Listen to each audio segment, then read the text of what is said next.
And as he reasoned of righteousness, temperance, and judgment to come, Felix trembled and answered, Go your way for this time. When I have a convenient season, I will call for you. What was the subject of the apostles' preaching? Number 1. How was Felix affected by it? Number 2. And thirdly, how he conducted himself in these circumstances. Subject: sinners delaying and putting off the great concern of their souls until a supposed more convenient season. How sinners oftentimes do delay this. Number 2, the reasons or causes why sinners do this. Number 3, what is the end of it? I would briefly observe how sinners frequently delay and put off the great concern of their souls until a supposed more convenient season. They sometimes put off to certain times they set, when they intend. Sometimes children do this. They think they shall know more better how to pray and perform other duties of religion that grown-up persons perform. It is a common thing for young people that are settled in the world. They look for a more convenient season, a better inclination of the will, not so much inclined to mirth and useful vanities as they suppose, a time when there will be fewer temptations, when they will be out of the way of young company, more in the way of those who are solid and serious persons. They esteem the present season very inconvenient for religion, being so very convenient for other purposes. They think now is a very convenient time to take liberty in their mirth and youthful delights. Many that are past their youth also put off to a supposed more convenient season. They suppose when they get through such and such particular affairs in which they are now involved, or when they hope they shall be more at liberty, or until in this and the other respect they are got into a more convenient circumstance. Number 2, there are many that delay and put off without fixing any time in their mind, hoping that that is a more convenient future time. The present time appears peculiarly inconvenient. They feel a great opposition to it, and they have many temptations. They hope it will be better with them later, when they don't feel such an aversion and fewer temptations. Or they wait to have the Spirit of God strive more with them. This now is a time of general deadness, and it's very inconvenient on that account. All their talk is of other things, so they put it off until the time of the outpouring of the Spirit of God. Or perhaps they are hoping for some greater advantage in other respects, some better means than now they enjoy, or a better concurrence of circumstances to favor a design of seeking God and their salvation. What is the cause of persons thus delaying? First, stupidity or obduracy, a senselessness of their danger and salvation's necessity, insensible of the reality, insensible of the greatness, a senselessness of the heinousness of their sin, and their brutish stupidity. Secondly, the importunity of lust. Job 20, verse 12. Wickedness is sweet in his mouth. He hides it under his tongue. He spares it. He doesn't forsake it. He keeps it still in his mouth. Thirdly, they have an aversion to their duty. And they also have an ignorance of themselves and self-confidence. They trust in wisdom, strength, and steadfastness. They have a spirit of self-blinding, the blinding influence of a sinful self-love, a promise that they have to themselves a future opportunity, a better opportunity, an opportunity in which God will hear, and also the subtle temptations of the devil. Thirdly, what is the evil of doing this? First, it is exceedingly wicked. Direct disobedience, willful, resolved wickedness, a determination to continue in sin, and an allowance of it is wicked. It is not only designedly committing one act of wickedness, but deliberately determining to live in a course of it, a course of manifested wickedness, neglect of many commands, gratification of many lusts, horrible ingratitude, abusing the past long-suffering, horrible presumption on future mercy, a contempt of God's offered mercy.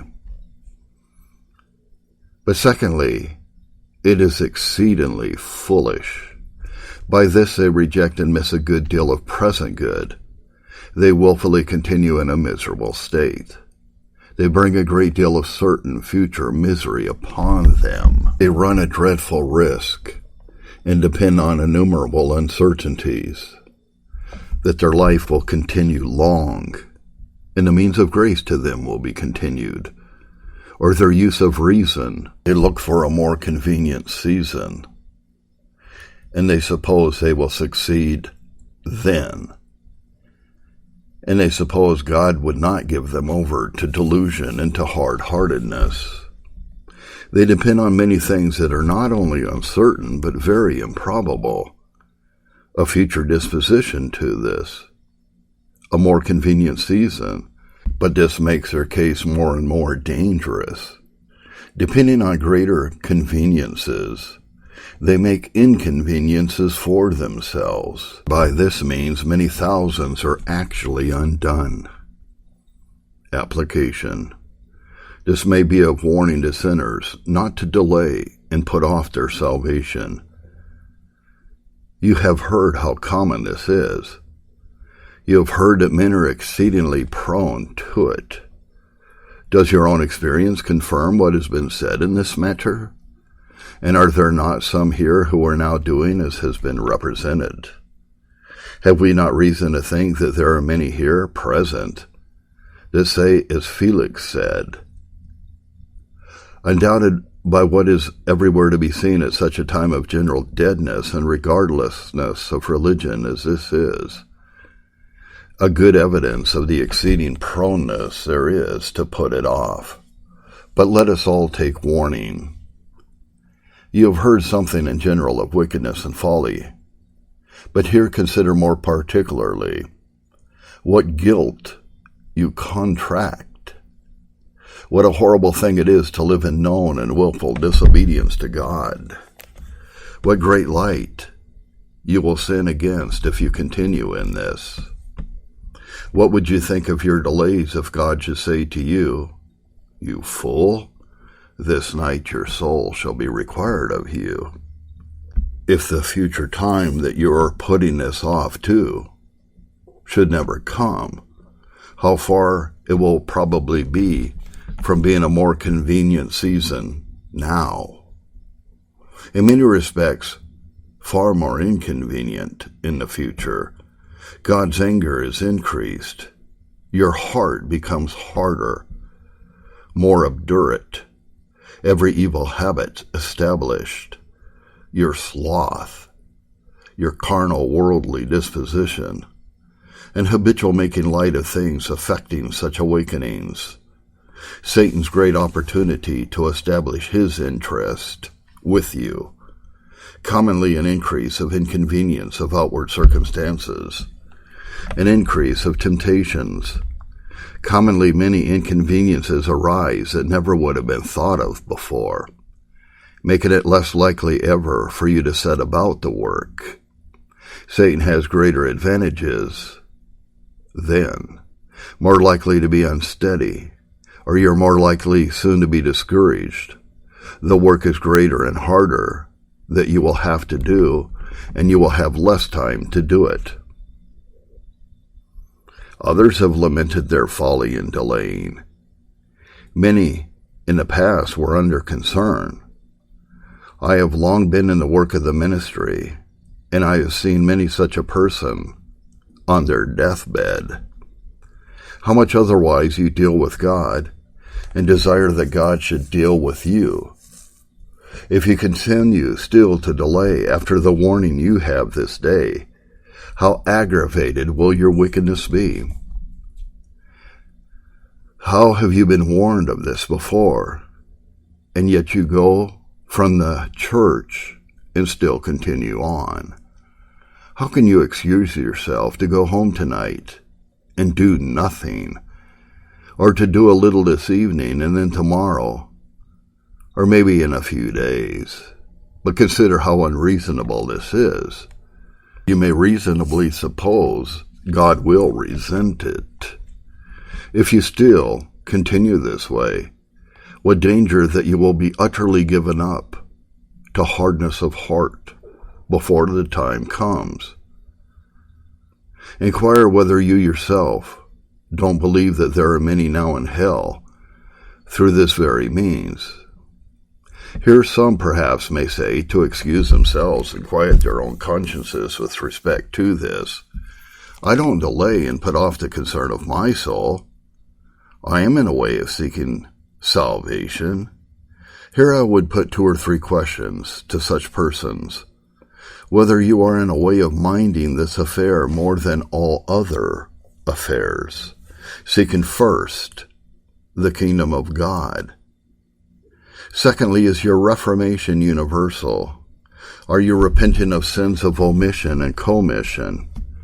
Do you feel as much pains as ever you take that would be needful, forsaking all practices you think you would need to forsake, complying with all duties earnestly? Do you intend to continue seeking salvation? How has secret closet religion been with you? How have you kept the Sabbath and attended the sermons? If not, you are guilty of the aforementioned wickedness, a willful disobedience, guilty of folly. Therefore, if any of you have regard to your salvation, think on your mercies and turn your feet away from Sodom. And whatever your hands find to do, do it with your might.